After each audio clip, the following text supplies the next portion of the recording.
question for you. I'll talk to Kirk Cameron. Yeah, call Kirk. We need Kirk on next week.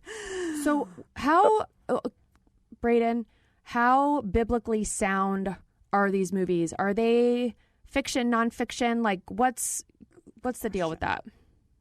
So this one is going to be more of an in-your-face religious movie. I've done some in the past that are like underlying, where you get that feel-good feeling, and then you're like, oh, that was really nice.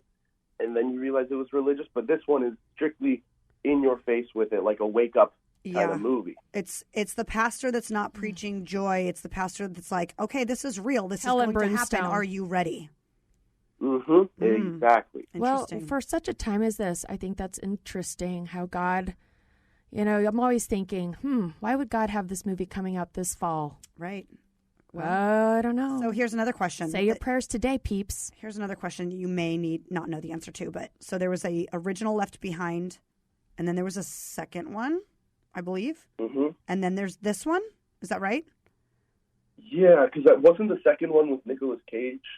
Oh, gosh, that would be crazy. I love Nicolas Cage, but I'm having a hard time picturing a... I'm pretty sure they made one with him in the Left Behind. So I guess as far as a lot of what I feel like our role is right now, our main role, our only role, is to be saving souls.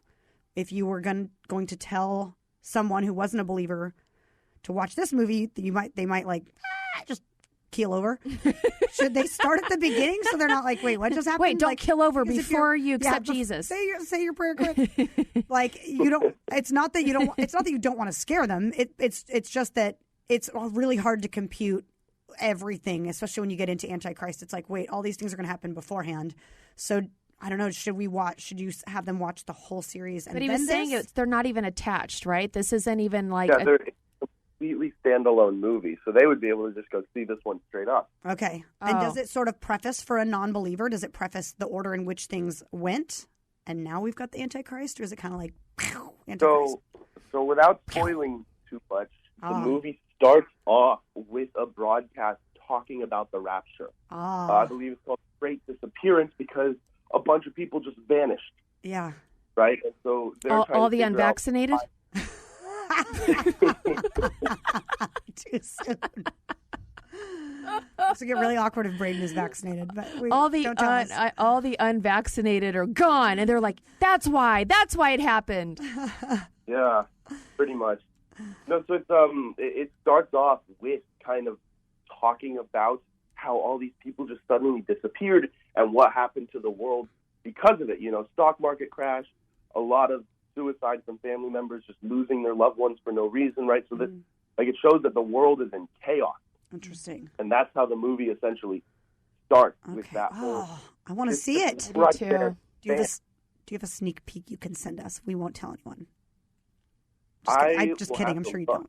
Oh. I'll have to look. I'm not that high up the chain. Ask and ye shall receive.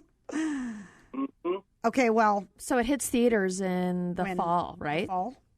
That's the estimated release date. We were hoping for a little bit earlier, but with everything it's taking to edit the movie, we just finished filming last December, right before I met you guys at AmFest. Okay, wow. So this is very fresh. That's exciting. So, well, I'm going to go ahead and say now that we'd like to be at the screening, so make sure to send us an invite. I need a ticket, we will come. Please. Red carpet tickets. Yep. Braeden, so can you tell us a little bit about your faith? Why you're compelled to do these kind of movies? What interests you? Why? What's your why? Well, why? What's your why? Last year around this time, I was with my buddy in the gym, and we were just doing leg day. And he looked at me and he goes, Braeden, we're a-holes. And I actually said the word, but, it's not really appropriate for this situation. Mm-hmm. But he looked at me and he said that. I said, what do you mean? And he goes, just the way we act. Right? Now, my friends and I, none of us drink, none of us smoke, none of us even vape. Right? But we did like going out on dates. We did like, going to parties, even just to hang out. Right? And so we were not great guys, thus he used the term a-hole. Right? And so later that night, I got my friends together in my kitchen, and we wrote down a list of rules for the month of April called A-Hole April. And throughout that month, we spent every single day waking up at a specific time, eating meals on a planned schedule, going to the gym, and doing devotion. And that was when, because I was raised a Christian, growing up. I was always going to church and everything. But, you know, it was one of those things where I just I went because my family went, and I wasn't allowed to not go. And it wasn't like I didn't agree with it, but I just didn't fully understand it. And it was through that month of April where it kind of clicked for me. And so I started a men's Bible study that I had to pause because two of my friends ended up moving away. One of them, his family got in a bad car crash, so he had to move up north to Maryland to go help them. And then the other one moved about an hour and a half away, so they were just a little bit too far to come down every week.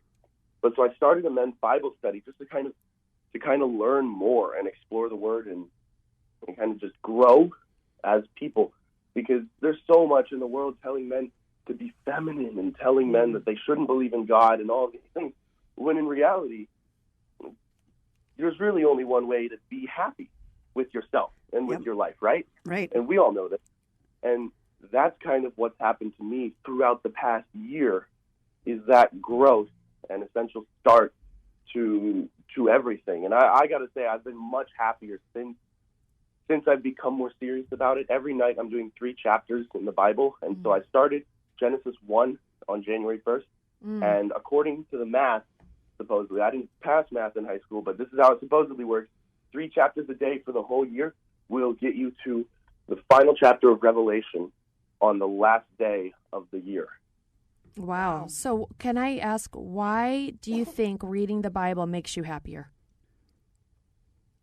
I would say that it's just a ton of factors, right? So I am a big music guy. I love my music, and I create custom playlists for everything. I design profile photos for them, all this stuff. And so I made a worship music playlist. And when that Bible study started up is when I really started making the playlist. And every time I played the music, I would start getting goosebumps and just start feeling good. And it was weird. I didn't know what the heck was going on, but I knew I liked it. And so I started learning more and more about it. And I just realized that all these things that are pushed onto us by Hollywood and the media, oh, you have to have sex with a bunch of girls, you have to go do this, you have to go do that, you got to drink, you have to go party. It's all fun because those little dopamine rushes are really good for you, are all lies. And this is something that I knew growing up, but never really realized, if that makes sense, right? Like you know something, but it doesn't fully click. Right. And so it was because of that, and I just started seeing more and more instances in real life, like whether I'd be scrolling on apps, seeing random comments on other people's posts, I'd be like, oh, that's weird, that kind of relates to me, right? Of all these different things where it's like, dang, I kind of wish that I lived in a time where the nuclear family was the viable, more popular option and wasn't as hated as it is today, because that's something I want. You know, I want to get out to the middle of nowhere, build a gym in my garage, and then just live away from people with a family. Like that sounds so simple. That sounds really great to a lot of people right now. Just so you know, we will join you. And we'll throw you a sandwich once a week. You're used to it. Yeah, so it's perfect. A squirrel. I would love a that. Squirrel. They're squirrels. You know what? That is so beautiful. And I love, because Lindsay and I talk about this a lot. You can talk about the Bible to somebody till they're blue in the face. You can take your kids to church, but ultimately people have to have their own Jesus experience. And I love that you found that experience so young, and that it was simple. It was like just that intention of, we're not going to be jerks. We're going to be good guys, you know. And wow, what a huge leadership quality that is. I have to say, I'm a huge music person too. And I was once getting my hair done by this like rocker guy. And he goes, so Brandie, what kind of music do you listen to? And I totally threw him off, and I go, Christian. And he goes, huh? Well, why? Like, why? And God gave me this beautiful download how to describe that. And I said, you know, it's like when you're a kid and love songs don't really mean anything, but then the first time you're in love, they like hit home, and all you want to do is listen to love songs because you're feeling it. It's kind of like what you said, you know, it's like I was having this Jesus experience, and then I was listening to worship music, and it started to all connect, and it made me happy and made me feel good. And it's exactly that thing. It's like there's this new love story in your life. So that's super exciting. Thanks for sharing that. Thank you for letting me. Yeah, I just recently started listening only to worship and Christian radio just to see. I was listening to K-Love, and they did the K-Love challenge. Listen to only Christian music for a month and see how you feel. And I was like, I can do that. And I've been noticing that a lot of the secular music obviously has been going downhill for a while. But even now, that's why I listen 80s. It's like when your kids are watching you don't have kids, but for me. It's when your kids are watching a really stupid show and you're like, you're getting nothing. Your brain cells are dying from watching this. Like, let's watch something educational. For me, it was the same with music. It's like, what are you getting from this? Because this is something you're putting into your body. God gave us ears for a reason. And these are words that are penetrating your soul. You're going to remember them. You're going to sing them back. What are they teaching you? And the secular music was not only mindless and silly and stupid, but yet if it wasn't that, it had a negative connotation. Mm-hmm. It had a horrible message. It had a message that taught my kids things I didn't want to teach them. And so I started listening to only Christian music in my car and at home on the Sonos. And before I knew it, my kids are singing worship songs as they're like brushing their teeth or doing their hair, getting ready for school. They're singing "God is on the same song." We love that song in my car. Just so you know, that's the song. Mommy, can you play "God is on the move"? And I'm like, yeah. Yeah, she's playing "God is on the move," and the whole backside of her car said, "Let's go, Brandon." It's like that perfect. It's so funny. No. Yeah, when I say I'm listening to Christian music, I'm only listening to "God is on the move." But no, it's changed. Like, it's changed how I feel when I hear my kids like, okay, I'm raising them right. I'm an example. This music is an example. They're hearing positivity. It's encompassing everything they do. So that, to me, when you are saying your testimony and you're saying you started a men's group, it's like God was moving so powerfully in your life, and worship music was a way for him to reach you and say, this is how this feels when you are completely in love with me and you recognize me and you welcome me into your life, and take time. Yeah, that intentional time that you're taking. And I just have to say, I was checking you out, and mind, body, and spirit, you're doing the good work. So really, as a mom, 48 years old, my kids are 25 and 21, and I look at you, Braeden, and I think, we're so proud. I'm so proud of you. And I know I sound like an old lady, but she is.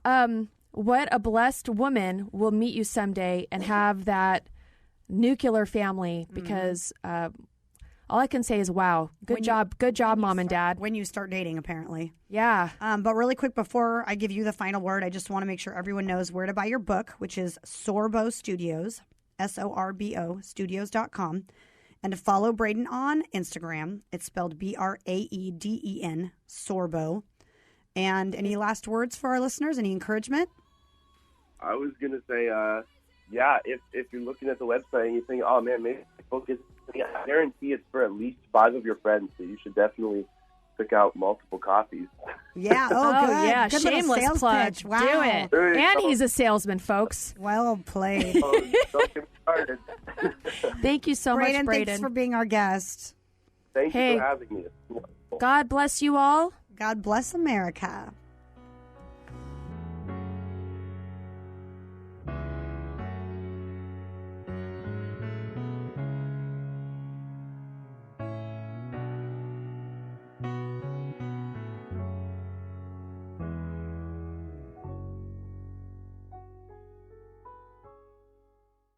It's Dylan's KC Barbecue at 4 Valley locations. Our sports bar in Arrowhead is packed with TVs for the ultimate sports fan. Our Wildlife World Zoo location will have you on the edge of your seat, dining right next to our 60,000-gallon shark tank. Dylan's Bayou at Pleasant Harbor has never-ending sunsets, beautiful people, and live music every weekend. And our newest location, Western Trails Ranch, is 12 acres of rodeo fun and live outdoor concerts for the entire family. It's Dylan's KC Barbecue, where we're elite, unique, and memorable.